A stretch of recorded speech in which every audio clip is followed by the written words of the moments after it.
Hello and welcome again. As you know, I'm Dr. Pauline Baird, a cultural bearer from the village of Buxton, Guyana. I think of myself as a cultural bearer because I am interested in the stories from our village, our family traditions, our whispered stories, our histories, our forgotten, lost, practiced, and even the ones that we don't care much about. I have interest in these stories because in telling our stories, we teach ourselves and we change lives. So, Lautak story. You remember I tell you about Vardy Downer, the principal at Buxton Government Secondary School when I was a child? Yes, she was Miss Vardy Downer. And back in the day there were plenty Miss. It got so bad that I remember when I first questioned the term Miss. There was a lady that came from Barbados to teach us English. And when we call her, I don't remember what her last name was, but when we call her Miss, let's say Miss Jones, we said, "Good afternoon, Miss Jones." She said, "I am not Miss, I am Mrs. Jones." But we would still call her Miss. And you know, this week I was thinking, why is it we call teachers Miss?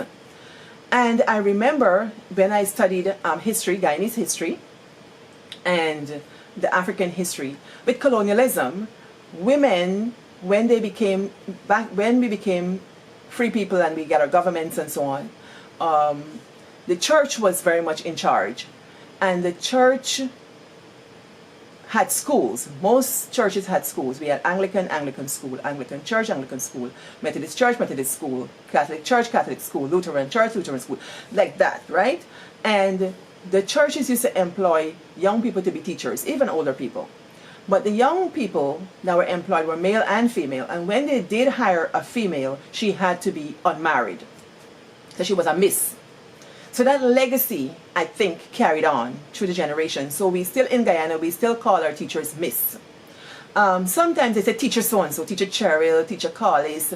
It kind of like moving away, but there is still that thing about Miss. All right, so we had the Misses. And when you look at society, we can always pick out the Misses in the village, the Miss so-and-so, right? Now, I heard that after that generation, they had women who, when they became married and they worked for the church schools, they were employed, but if they got pregnant, they were let go at one point because a teacher, a female teacher, could not be pregnant and teaching back in the day. And in some cultures, it is still an expectation that if you are married and you're pregnant, or even you just get married, there's an expectation that the females will stay home. In Japan, that's an understanding, that when people get married, the females stay home and take care of the family. They're expected to raise a family. That's a whole lot of kettle of fish. Because who's to say that if you married, you can produce children? And then if you can't produce children, then what? A lot of abuse happens. In African culture, you watch them African movies and, you know, if the woman can't make children, is she called a witch, a man, and things like that. Yeah. And if you notice, in my village, Buxton village, my great aunt, Aunt Ivy, they used to call she Man Ivy. Aunt Ivy didn't make any children. So is that relic of African culture coming down, I would assume, coming down, that they got the nerve to call my great aunt Man Ivy, you know? But in African culture, even today, if you are married to a man, especially maybe in Nigerian culture, you're married and you don't have children, you're man. They call you like man, right? But let's get back to the Miss business.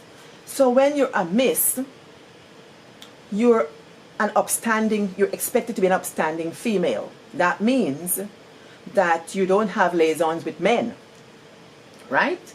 Or even if you courting and so on, it's okay. But there come a time now when your Miss years begin to be a burden, because if you're a Miss for too long, you begin to get false name. They begin to cast aspersions. Y'all know what I'm talking about. We get a list here. Old maid. Yes, these are the aspersions they calling people, they say. Old maid. If you're unmarried for a long time. Then they say you're left pan shelf. You're pan the shelf in many cultures. When I was teaching at Strathspey School, the Indian people used to say she left pan hand. Yes, nobody no one left pan hand girl. So them try to marry you out early. Me tell you what my friend me. Mina and me been in school. We just start high school. Mina come couple man, then Mina disappear. No, Mina not come back to school. So me see she one day by the police station corner. Me say, Mina, why can I come to school? Mina get on rouge, all kind thing. Little picnic. She say, me are married now. Me say, married? How Mina get married? If it's a little Mina married, because then I want she for left pan hand. But it's a cultural thing. Of course, the girl can be unmarried. As a matter of fact, they would beat it into your head that you got to be chaste. You expect it to be chaste. And even if you do, you got to do it on the download and I want to know. But they're expecting you're going to bring a goodbye and courting and so. But if you take too long and you not get married, then you're old maid, you're left pan hand. In Japan, your Christmas cake. Christmas cake. Well, me don't know whether because people like Christmas cake. Me like me Christmas cake with all the fruits and so inside. But that is the pejorative, the cuss word for if you are an old maid or if you're not married. Some of them say you're expired. You pass, you extended your shelf life. You got extended shelf life. That means you're there on shelf, you're there long on the shelf. Hey. So that's how the name. And then in Africa they call you witch. Witch. You know? And all kind of thing like that. So I want to talk for a little bit about this notion of the old maid. I want to redeem the old maid. Because I like the old maids, you know. Yes. I like them. I ain't seen nothing wrong with old maid. Some of them have made choices not to be married for whatever reason. Some of them, the choices have been made for them because they couldn't find eligible bachelors. And what's wrong with her? If you're picky, nothing wrong with her. Because let me tell you something. A miserable single life is better than a bad married life. Let me tell you. If you're in a bad married life, a prison. So you can enjoy your single life. You can go wherever you want, do wherever you want. But this society is oppressive. Sometimes it's not by choice. Sometimes it's because of circumstances. There are no eligible bachelors. Or they're picky. Or they just don't want to be married. Or other things are going on with them. And there's so many other things. In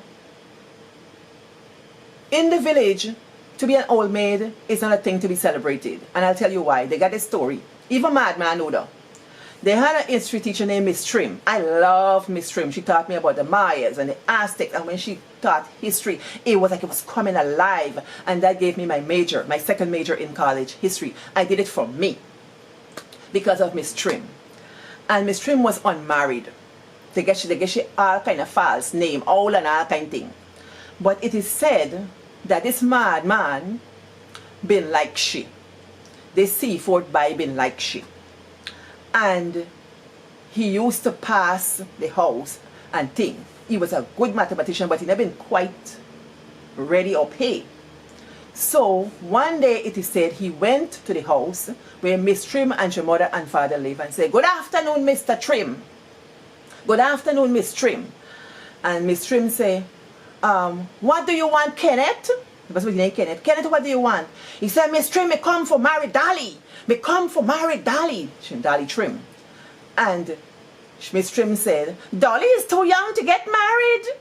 And from time she can say, "Dolly is too young to get married." Kenneth holler out, "Ah, where I keep she for? Ah, why you keep she for?" Them even say that when you turn old maid and you go to heaven and God asks you what you do with your talent and you say you keep your talent, God go curse you because you don't use your talent. And so we people, they, crazy. Them talk about, yes, There were old maids, women who decide not to marry or haven't been married. That's what they're calling them. But I tell y'all, I like old maid. Dedicated teachers. They give value to the village. I know one family of 3 sisters. I think all 3 sisters were teachers. And they were not married. Me think them qualify for old maid. Me think. The village wasn't qualified them for old maid, but they were revered women. They had the registry of births and deaths. My birth certificate was signed by them people. There was a time when all the Ogle sisters were teachers, whether in the village, in the bush, all kind of thing they taught. They gave service of their entire life to the village and to other places. And I think of them and, honor them because they gave something to the village that many people weren't ready or willing to give or able to give. They were well educated, they were regal, they carried themselves well. Maybe they had a little boyfriend back in the day. I don't know why they were never married, but they were put in the class of old maids. You got single teachers who for a long time were seen like that. But these teachers would have kids at lessons at their house. They were like the mothers of children. They mothered the children to school. They were beautifully talented people. Look, Miss Fanfare. Yeah, I know Miss Fanfare, right? Miss Fanfare was this teacher who could sing, and she had this music, and she was quite a character. But Miss Fanfare was unmarried for a very long time. Old maid forever, until my cousin Jade take she off the shelf, or they said dust she down from the shelf. And when he married she, oh my goodness, I would see my cousin and Miss Fanfare going out with a picnic basket, going to have picnic, and she, to my mind at the time, she was a middle-aged woman. Who knows? Like I said, when you're a child, your perspective of adulthood is a little bit warped. You think that everybody over 30 is a big man, right? But Miss Fanfare was not married for quite a while.